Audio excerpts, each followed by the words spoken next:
Barış ve demokratik toplum sürecinde belirli bir aşamaya gelindi. Artık çerçeve yasada yasallaştı. Kurullar da kurulmaya başlandı. Çalışmalarına başlayacak. Önümüzdeki hafta itibariyle Cumhurbaşkanı Yardımcısı Cevdet Yılmaz'ın açıklamaları en azından bu şekildeydi.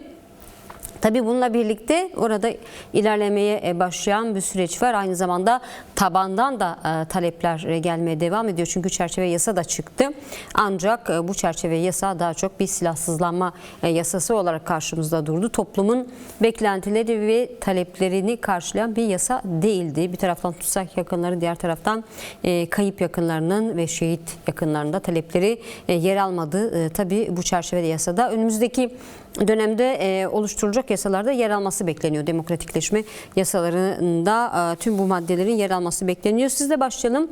Pınar arkadaş, dilerseniz siz neler söylemek istersiniz? Tabii Mettuat Fet eş başkanısınız. Hapishanelerde binlerce tutsak da bulunuyor. Bu sürecin sonunda sayıları sanırım 3900 olarak ifade ediliyor. Tutsağın da özgürlüğüne kavuşması bekleniyor. Sizi dinleyelim. Siz neler söylemek istersiniz şimdiye kadar gelinen aşama açısından? Öncelikle bizi izleyen herkese iyi akşamlar diliyorum, iyi yayınlar diliyorum. Yani şöyle, evet, çerçeve yasa gerçekten hani uzun süreli bir çatışma ve şiddet zemininden bugün yani bu noktaya gelmesi elbette ki çok kıymetli. Yani bugün işte diyalog zemininin, hukuk düzeninde diyalog zemininin ve yani konuşmanın esas alındığı bir zemindeyiz. Elbette ki bu çok kıymetli. Çok da önem veriyoruz. Her şey açısından baktığımızda demokratik toplum ve barışı hedefleyen bir yerde değil. Yani biraz eksik yönleri de var. Eksik yönde kalış elbette ki önemsiz olduğu anlamına gelmiyor. Biz küçümsemiyoruz. Çok da büyük bir önem atfediyoruz. Çünkü bugün ilk defa yani Kürt halkı için bugün mecliste yani çok farklı şeyler konuşuluyor. Bir yasadan bahsediliyor. Sonuçta bu yasa niye ortaya çıktı? Elbette ki bir sürecin konuşulmasından sonra ortaya çıktı. İçine girdiğimiz bir sürecin sonucu olarak ortaya çıktı. Bu süreç niye gelişti? Bu süreçte tabii öncesinde bir halkın yani kendi kimliğini, kendi dilini, kendi varlığını ispatlamanın mücadelesini verdi yıllarca. Dolayısıyla cezaevi de bu mücadelenin bir tarafı. Bugün tutsaklar haklı mücadeleleri için yani cezaevinde tutsak ediliyor. Dolayısıyla gerçekten sürecin en büyük tarafları olan cezaevleri de şu an bu sürecin yani en önemli bir tarafını oluşturuyor. Bu çerçeve yasa çok önemli. Çerçeve yasa şu anda yani hani tanımına baktığımızda sanki bir çerçeve ismiyle sanki bir şeyler sınırlandırılmış gibi görünüyor. Ama kesinlikle biz öyle bakmıyoruz. Biz buna ilk bir adım olarak bakıyoruz. Bundan sonra gelecek adımları da bu zemin üzerinden büyüyeceğine inanıyoruz. Bu çerçevenin içinin bir an önce adaletle, eşitlikle, demokrasiyle doldurulmasını istiyoruz elbette ki. Yani tutsaklar da hakeza aynı şekilde yıllardır içeride bütün yaşadıkları haksızlıklara, hak ihlallerine rağmen büyük bir direniş gösteren tutsaklar da bugün elbette süreci onaylayan bir yerde. Onlar da bu sürecin bir an önce sonuçlanmasını, bu sürece yani dışarı çıktıktan sonra dahil olacaklarını bekleyen bir noktada. Tabii ki bu çok önemli bir nokta. Onlar yani fiziki özgürlüğüne kavuştuktan sonra yani sadece öyle kalmamalı. Yani biz toplum olarak yani hak savunucuları olarak, kurum olarak, aileler adına yani bugün şu sözü kurabiliriz. Ailelerin de beklentileri o yönde. Sadece tabii ki evlatlarına kavuşmak için değil, onların da artık bu sürece dahil olmalarını, söz kurmalarını yani sürecin içerisinde beraber halkıyla beraber bu süreci yürütmelerini bekliyorlar. Yani halk bu noktada aileler özellikle çok büyük beklentiler içerisinde. Tabii ki yani küçük adımlarla başlıyor. Küçük veya büyük fark etmiyor ama bir somut adımın atılması çok çok önemli. Bu somut adımın aslında şöyle bir beklenti var halk içerisinde, aileler içerisinde, toplum adına şunu söyleyebiliriz. Bugün o somut adım atıldı. Belki biraz kapsam dışında kalan durumlar oldu ama bu kapsam dışındaki durumlar bizim yani şöyle bir bakış açımız var. İlerleyen zamanlarda kapsamın dışında kalan durumların da bir an önce o yasanın içerisine yani dahil edilmesi gerekiyor. Bu durum sadece bir yasayla ibaret değildir, bir maddeyle ibaret değildir elbette ki. Yani sonuçta bir süreçten bahsediyorsak o sürecin temel başlıkları var. Bu başlıklar yani bizim mesela cezaevi boyutuyla ele aldığımız kapsam dışı gördüğünüz bazı başlıklar var. bu başlıkları biraz açmak gerekirse mesela kadınlar bu boyutta yani biraz kapsam dışında hani kadınlara özel bir yasa da oluşturulması gerekiyor. İnfazı ertelenenler var. Orayı da biraz açalım. Geçen gün bir örnek vereceğim örneğin. İki tutsak Var arkadaşın mı Mevduat tahliyesi olarak tam kaç tane tutsak kararlaştırıldı. şu an dışarıda olmalı? Kaç tutsağın infazı ertelenmiş? Ona dönük elinizde veriler var mı Pınar arkadaş? Yani şu anda hani tam olarak şunu net bir veriden ziyade aslında biraz durumu anlatmak istiyorum. Durum şu, yani şunu örnek verebiliriz. Birkaç gün önce tahliyesi olacak iki arkadaş vardı, iki tutsak arkadaşım. E, Yani tam aileler gitti, bu tahliyeyi karşılamak üzere gittiler ama bir ertelenmeye maruz kaldı durum.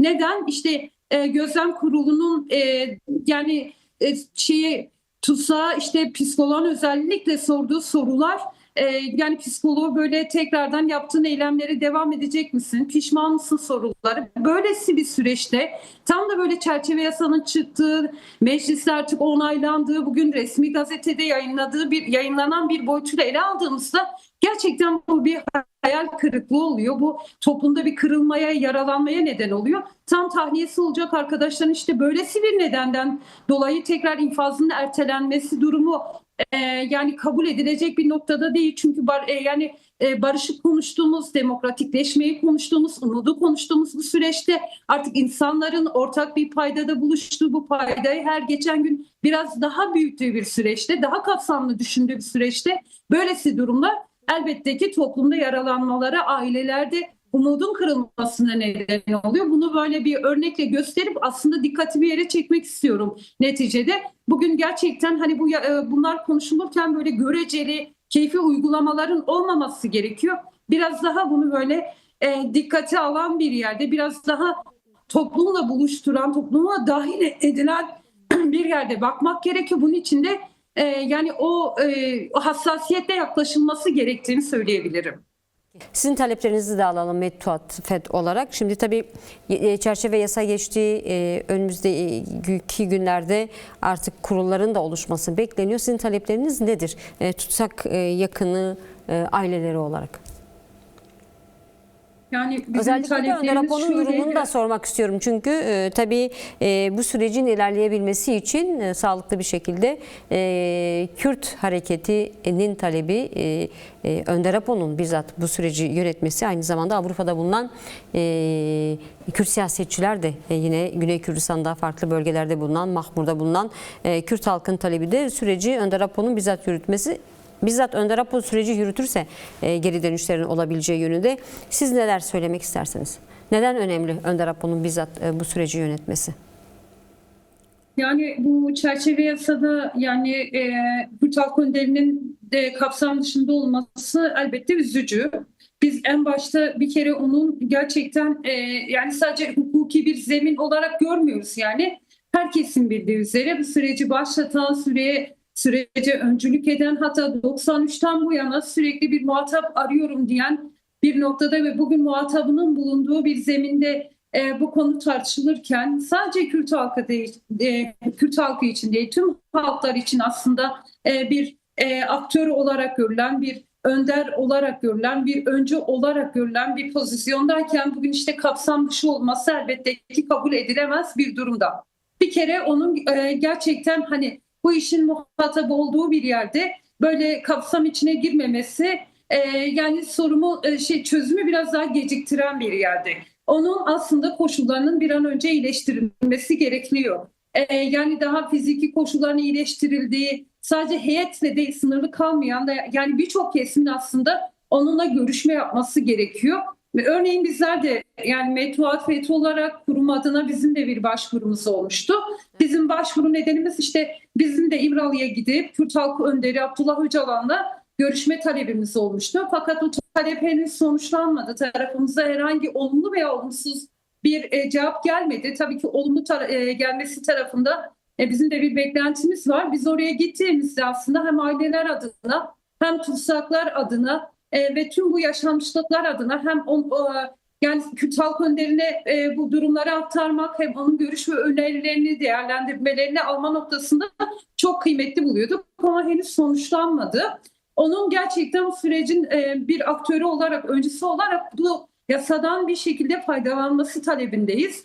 Bunu hem tutsaklar adına söyleyelim, hem aileler adına söyleyelim, tüm halk adına söyleyelim, tüm toplum ve dünya adına bunu söyleyelim. Çünkü gerçekten herkesin aslında ortak paydada buluştuğu, herkesin ikna olduğu, onun e, yani onun için biraz daha hukuksal zeminin genişletildiği, daha kapsayıcı koşulların oluştuğu bir noktada aslında barış, bu süreç daha olumlu ilerleyecek, daha kısa sürede ilerleyecek. Elbette ki barış kolay değil. Bizler de bunun farkındayız. Belki biraz uzun bir vadeye yayılabilir ama temennimiz bir an önce kısa bir yani süreye yayılması, kısa bir süre içerisinde sonuçlar alınması. Neden? Çünkü bu halk için, aileler için, bütün herkes için önemli. Şu anda gerçekten yakınını kaybeden bir genç kadın konuşuyor, babasını kaybetmiş. Bir anne konuşuyor, barış annesi konuşuyor, evladını kaybetmiş. Ama hepimiz burada ortak buluştuğumuz nokta ne? Hepimiz diyoruz ki bizler tüm bu yaşanmışlıklara rağmen, tüm bunlara rağmen biz umudu büyütüyoruz. Umuttan hiçbir zaman vazgeçmedik. Şu anda yani özellikle bunu anlatan kadınlar olarak gerçekten şu talebimiz de var. Kadınlar da görülmeli. Kadınlar bu sürecin dışında olmamalı. Kadınlar bu mücadelenin en ağır yükünü taşıyanlar olarak, barışın kurucuları olarak gerçekten başat bir yerde durmalı. Özne olmalı. Kadın sesi duyulmalı. Kadın sonuç kısmında değil, kadın başında, içinde, gelişmede ve sonuç her yerinde olmalı diyoruz. Böyle bir temennimiz de var.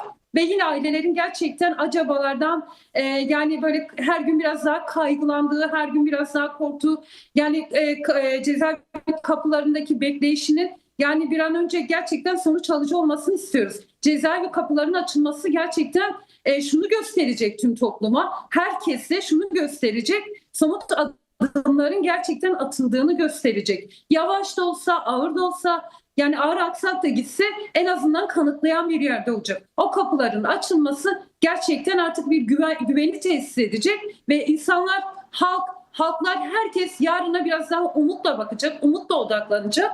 Bu süreci bölmek isteyenler, bu süreci bitirmek isteyenlere aslında her atılan adım bu süreci bölmek isteyenlere bir cevap olacak. Bizim en büyük temennimiz de atılan somut adımların bir an önce gerçekten yani harekete, hayata geçmesidir. Yani insanların işte bu yasadan ne çıkar? Daha önce de gördük, böyle süreçleri deneyimledik ama bu süreçlerin hepsi bitti, hepsi yarıda kaldı. Veya işte böyle bu süreci tetikleyecek ya da başka bir tarafa çekmek isteyenlere karşı bu somut adımların bir an önce atılması gerekiyor. Bu aileler gerçekten eğer umudu büyütüyorsa, bu kadar yaşanmışlıklara rağmen, bu kadar hak ihlallerine rağmen, bu kadar yani bir görüşe gidebilmek için yaşadıkları tüm çaresizliklere rağmen barışta ısrar ediyor. Bizler de bugün sizler vesilesiyle onlar adına gerçekten bu sözü kuruyoruz. Bizler de diyoruz ki tek bir arkadaşınız kalana kadar, başta önderlik olmak üzere bizim gerçekten mücadele gerekçemizdir. Biz de barışta ısrar edeceğiz. Biz de tüm tutsakların bir an önce çıkabilmesi için hem bu durumun takipçisi, hem ısrar edeni, hem de söz kuran olacağız diyorum.